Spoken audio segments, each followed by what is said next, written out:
What's up, everybody, and welcome to Read the Bible with me. Today, we're looking at chapter 14. Merry Christmas. This is our third Christmas as a ministry reading the Bible, even on Christmas Day. And this year is really interesting because in the book of Zechariah, the title of this chapter, in chapter 14, which is the last chapter of the book of Zechariah, is titled The Coming Day of the Lord. And I think that's really appropriate for what the meaning of today is. Today we recognize the coming day of our Lord Jesus Christ. And we're grateful to God that He decided to come. That's what we're celebrating for. So, let's get started with chapter 14. It says, "Behold, a day is coming for the Lord, when the spoil taken from you will be divided in your midst. For I will gather all the nations against Jerusalem in battle, and the city shall be taken, and the houses plundered, and the woman raped. Half of the city shall go out into exile, but the rest of the people shall not be cut off from the city. Then the Lord will go out and fight against those nations, as when He fights on the day of battle. On that day His feet shall stand on the Mount of Olives that lies before Jerusalem on the east.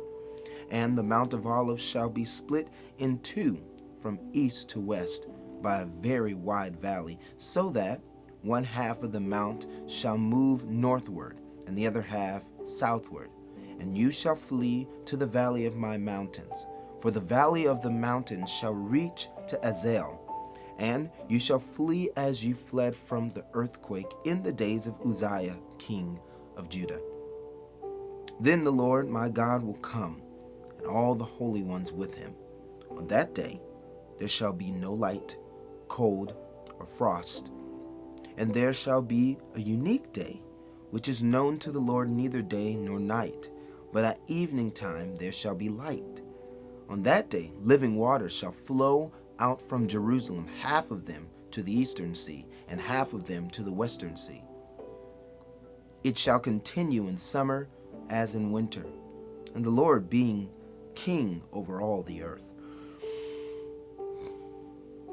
On that day, the Lord will be one, and His name one. The whole land shall be turned into a plain from Geba to Rimmon, south of Jerusalem.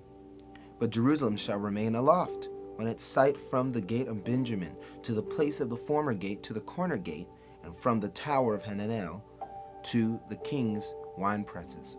And it shall be inhabited, for there shall never again be a decree of utter destruction. Jerusalem shall dwell in security, and this shall be the plague with which the Lord will strike all the peoples that wage war against Jerusalem. Their flesh will rot while they are still standing on their feet. Their eyes will rot in their sockets, and their tongues will rot in their mouths. And on that day a great panic from the Lord shall fall on them, so that each will seize the hand of another, and the hand of one will be raised against the hand of the other. Even Judah will fight at Jerusalem. And the wealth of all the surrounding nations shall be collected, gold, silver, and garments in great abundance. And a plague like this plague shall fall on the horses, the mules, the camels, the donkeys, and whatever beasts may be in those camps. Then everyone who survives of all the nations that have come against Jerusalem shall go up year after year to worship the King, the Lord of hosts, and to keep the feast of booths. And if any of the families of the earth do not go up to Jerusalem to worship the King, the Lord of hosts, there will be no rain on them.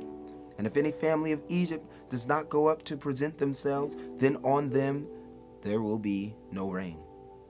There shall be the plague with which the Lord afflicts the nations that do not go up, to keep the feast of booths.